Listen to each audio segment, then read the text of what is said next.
The Toronto Blue Jays just stunned the entire MLB by giving out the third largest contract in baseball history. What's up, everybody, and welcome into Bad for Baseball, the baddest baseball podcast on the internet, presented to you by Betway. You've seen the headlines. Vladimir Guerrero Jr., he ain't hitting free agency. He is a Toronto Blue Jay for life. And spoiler alert, we're going to try to keep our biases out of this, but we are secretly Blue Jays fans at heart, and we are feeling it really good about it. Please, before we get into it, hit that like, smash the subscribe button, and let us know your thoughts about all this in the comments down below. Let's flash over immediately, man, to the news.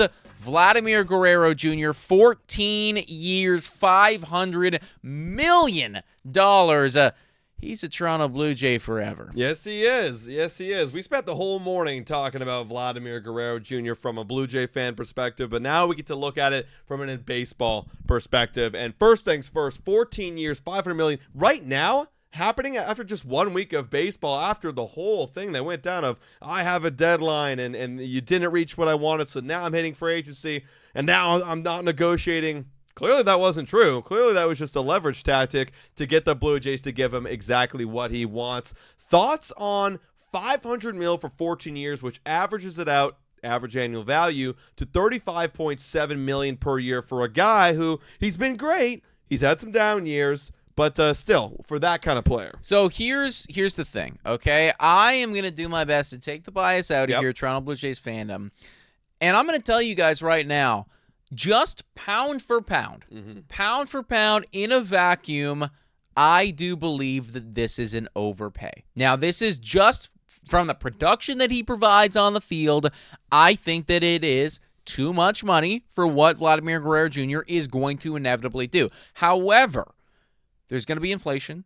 This is also going to mean that the Toronto Blue Jays, as a team, is going to be competitive for the amount of time that Vladimir Guerrero Jr. is on their baseball team, which should be 14 years. It is a foundation for that squad. So whilst it is, in my opinion, probably too much money, and probably, from a year-to-year basis, will there be other players that perform better than Guerrero? Yeah, there's definitely going to be who make less money than he does. Yes, there absolutely will be.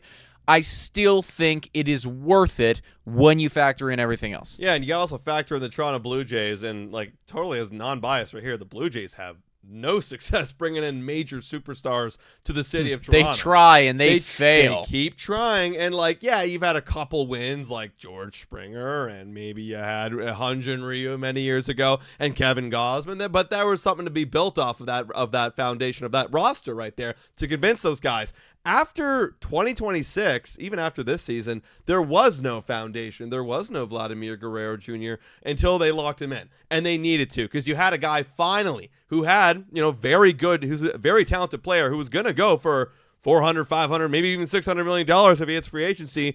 And they had an actual chance to get this guy. So why let him go to free agency? Why let him go see what other teams have to offer? It's a win for the Blue Jays in that sense, because also, if you let him go, there is nobody in the Blue Jays system to replace him. There's nobody on the free agency market, like I just mentioned, that's going to replace him, because it's going to be a tough time convincing those guys.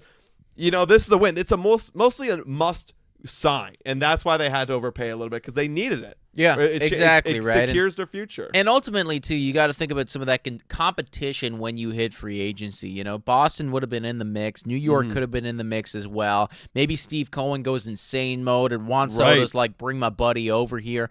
I mean, from a Blue Jays perspective, there are a lot of other sharks in those free agent waters that easily could have snatched up Guerrero, and you do not want to be in those type of negotiations. These negotiations were stressful enough. So just from a roster building, everything like that, I think this is very helpful for the Toronto Blue Jays moving forward. Absolutely, right? And then, they've also got Bo Bichette going up on free agency.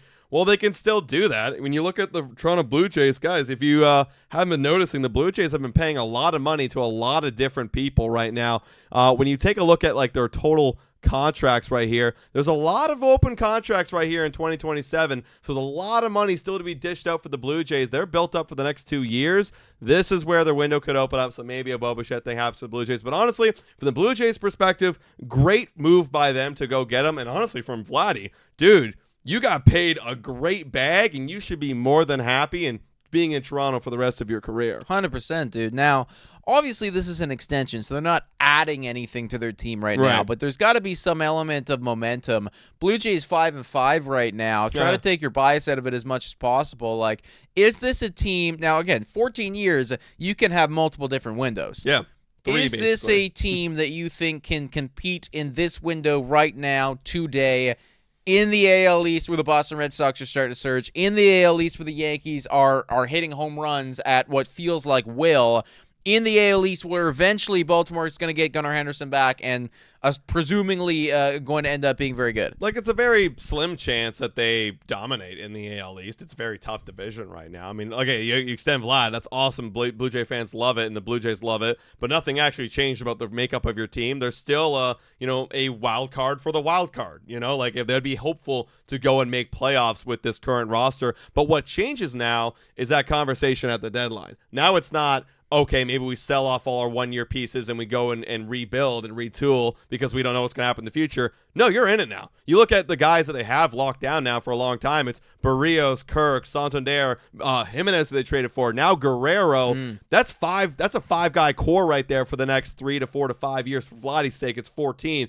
So now at the deadline, you're not looking to sell. You're looking to retool if you're having a bad year. Look for guys who you can have more control in the contract, or to add because hey, we're going to be competitive right now. Let's go all in and win. So for me, it changes the perspective of how you manage the team, not necessarily changes the odds in that sense. Well, right that's now. the thing, right? I don't think that the Toronto Blue Jays are ever going to be in a state of rebuilding between now and, what does that math work out to be? 2040, right? Like, they are going to consistently be going after this thing. Sometimes there might be some retooling years, and they might even be in one of those retooling years right now. But the hope and the goal is always going to be competitive as quick as possible, which just goes to show that that AL East just got, that much more competitive for that much longer as well, right? Like, nobody is going anywhere between Toronto, between Boston, between Baltimore because they're so fucking young, between the Yankees because the Yankees are always the Yankees. The only team who might be out of this thing is Tampa Bay for a while. Well, hey, they're still, they're still Tampa Bay. They're still Tampa Bay, and they might be in it. That's why the AL East is so competitive. So,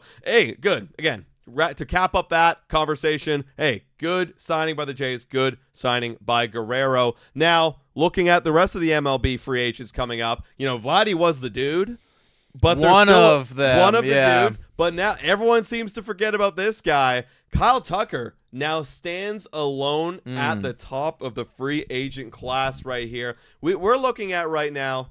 This is total MLB contracts, yeah. Flipping it over right now to Kyle Tucker, who is expected apparently by SpotRack to get $44 million average annual value. And he'll be 29, so, he's not going to get a 14-year deal because he is a little bit older. Maybe he gets a 10-year deal, maybe he gets an 8-year deal, something like that, maybe before his legs fall off. Right. Now, Kyle Tucker, now that Vladdy's out of the picture, he's going to have all the big-time teams going for him. I'll tell you what, man. If anybody is happy about, like, anyone's the person that might actually be more happy than anyone, even happier than Guerrero, happier than Blue Jays fans, is Kyle Tucker, because at this current juncture, you are going to dominate that free agent class. There just isn't anybody else that's in your same tier. I mean, maybe if Alex Bregman has a crazy season, but then he's got 3 years on you. He's 3 years older than you. So Kyle Tucker is going to be the guy. And with the way that he started off this season with the Chicago Cubs, he's going insane mode right now. Yeah, I would not be surprised at all